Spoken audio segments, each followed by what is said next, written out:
Hey guys, this is Kyle with Lone Peak. We've been getting a lot of questions about, is the Lone Peak camper 4-season? Now you have to think about, what is a 4-season tent? Typically it's waterproof and it's insulated. This thing is made out of a polyester canvas with a PU backer, totally waterproof, but it is not insulated. So the problem I have with insulation is that, one, you have to set it up every time you set up your tent, which takes quite a while. And then you can't close it with insulation in. And two, it doesn't actually warm up your tent. It just makes it less cold. So it might be 10, 20 degrees less cold than the outside temperature. So my goal, my dream is to not have insulation and to heat the thing up to a comfortable temperature. I'm talking 50, maybe even 60 degrees on a cold day like today with a diesel heater. So we have a diesel heater here. This is not what we're gonna be selling, but this is just a concept. We're testing the thing out and seeing, with this thing on max heat, how long will the fuel last? And what is the max temperature we can get inside of the tent? Because there's a ton of heat loss when you don't insulate things. But again, the dream is to be lazy, show up at camp, turn the thing on, have a beer, warm up, and not have to put up insulation. So I'm gonna turn this thing on and we're gonna see what happens.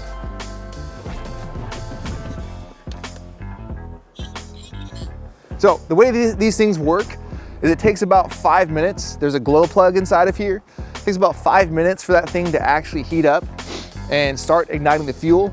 You'll actually hear the fuel pump in a little while. And we just have this thing on max hertz. And the hertz is basically the heat output setting. That's how fast the heat pump is gonna be moving per second. So let's give it a few minutes and we'll get inside and see what it feels like. All right, so we're inside of the camper and it's already getting considerably warmer inside of here. If you see, we have the vent coming through the tent. On the final version, that'll be coming through our heating and cooling vent port, which will be in the hard side access door panel.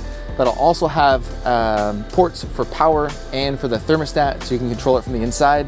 The goal of this project, it's about 15 degrees outside. We wanna see how hot we can get the camper. And to measure that, we're using this cool little sensor from Sensor Push.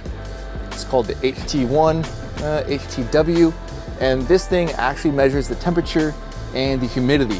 So we're gonna benchmark that against the heater that we used on our trip, which is a Mr. Buddy propane heater. And that thing is notoriously bad for condensation inside. So we'll actually be able to measure those values as well.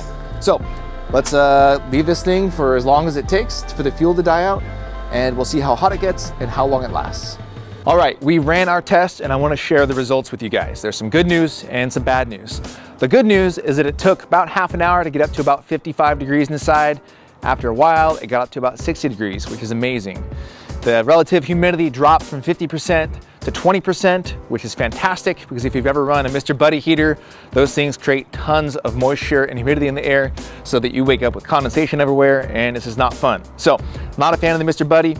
The bad news with this is that it only lasted about 9 hours since we had this thing cranking on high output. So if we wanted this thing to last longer, because that burned about a gallon of fuel, we need to turn it down and reduce the actual fuel consumption and the output. And the way to do that and maintain heat is to add insulation. So I don't get to have my dream necessarily if I have a long winter trip where I'm actually caring about fuel consumption. Insulation would be helpful. So we are gonna have an option eventually for the tent where we have Velcro on the inside that you can add insulation panels to that will go along with our diesel heater option on the tent. All right, let's talk about the brass tacks of how we're actually integrating this into the camper. We have something called a gear vault. It's a storage container that mounts to the inside of the camper. We will have a specific diesel heater gear vault that you can purchase. We don't actually want to run the heater while it's inside the camper, because if there's a fuel leak or an exhaust leak, there could be carbon monoxide poisoning. It's a liability nightmare waiting to happen. So what you'll do is you'll store it in there, you'll mount it to the outside of the camper with some super easy quick release buckles. The heating and cooling vent, if you purchase that, will be your actual air inlet.